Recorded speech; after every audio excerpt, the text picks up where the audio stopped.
Hi everyone, I'm Grant Langston with RacerX. We are here at Parla Raceway for the 2014 KTM Shootout Test, and I've been riding the KTM 350. Some of the new features they have for this bike this year is they have a new master cylinder for the front brake.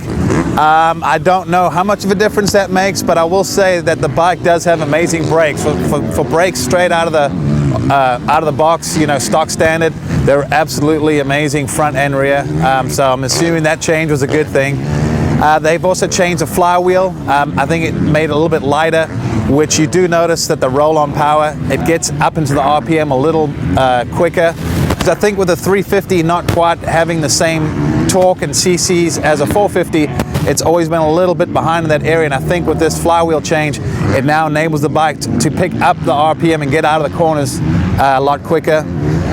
Another change this year is also with the suspension. They've done a lot of changes internally with the settings, just using their test riders and the knowledge they've gained from racing to come up with a better basic package. Same thing off the showroom floor.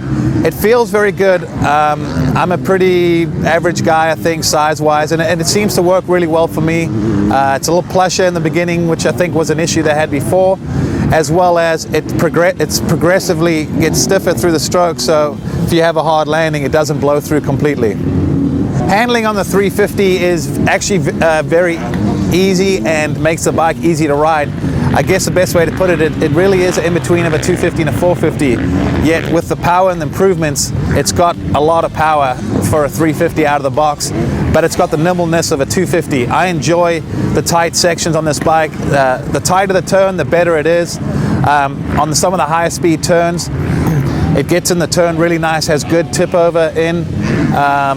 Ruts, it follows the ruts really good. And I think part of that also has to do with the chassis, the steel frame chassis. But cornering was excellent. Like I said, braking and entering into the turns was also very easy on the bike. And overall, I think it's a good handling bike. It's like any bike. It's not going to be great out of the showroom for everybody. Everyone needs to set it up, check the sag, and things like that. But a few adjustments here and then, I think you'll be very happy with it. As far as the engine is concerned, with that lighter flywheel, I definitely did notice a difference with that. I like how it gets into the power a little sooner. Unfortunately, it still doesn't quite have the torque like a 450, but that is to be expected. You know, we do have 100 cc's less, but it likes to rev. The 350 can rev to the moon, and I recommend you rev a little higher. And if you don't like riding it that way, go to a bigger gear on the rear, and that way it'll bring the power in a little bit sooner as well. But that bike will rev to the moon, and it just keeps pulling.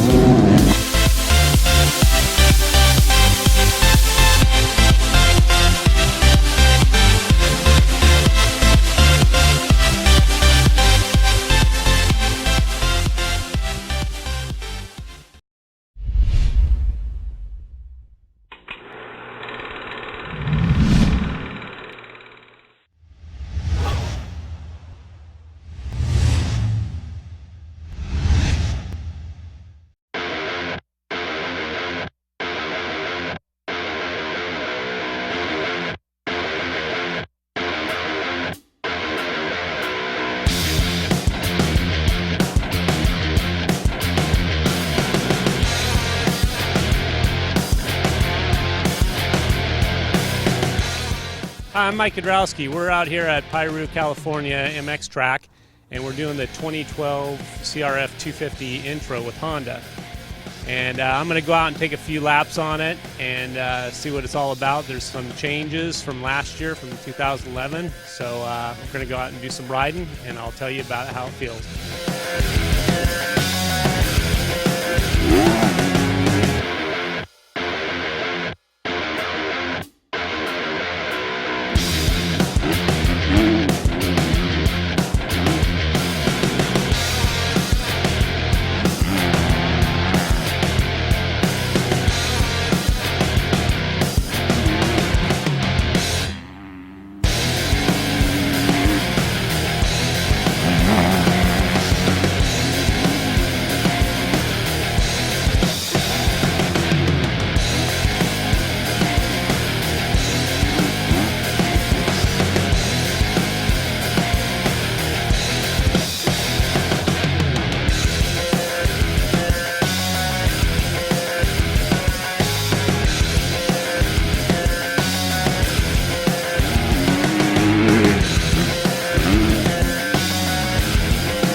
Hey, we're back. I just got finished riding the bike, and man, the bike is awesome. Has a lot of good bottom end, mid power. Some of the turns I'd come into, if I was revving in second, it was a little bit too much. If I shifted to third, it seemed like it pulled third throughout the turn and down the straightaway. So it was kind of unique for a 250F. Usually you got to keep it in that one gear coming out of the turn, and this seemed to pull second and third. Also, the suspension on it, I really noticed the suspension was really progressive. It was plenty stiff for me, and I'm about 185, 87 now, and it was plenty stiff for me, hitting the jumps hard, landing. If I flat landed some of them, felt really good. And also during braking, when I transitioned to a lot of front brake coming down a hill, the bike really seemed to stay flat. It didn't really nosedive in the front a bunch when I got on the front brake. Like I said, the power is good. The tires, they come now with the MX51 Dunlops. The tires hooked up really good, especially here at this track. It's kind of someplace muddy, tacky, and also blue grooved. Seemed to hook up pretty good. But overall, I thought the bike was really good. I was really happy with it, and you should go out to your Honda dealers and see it at the dealerships and try to get a ride on one.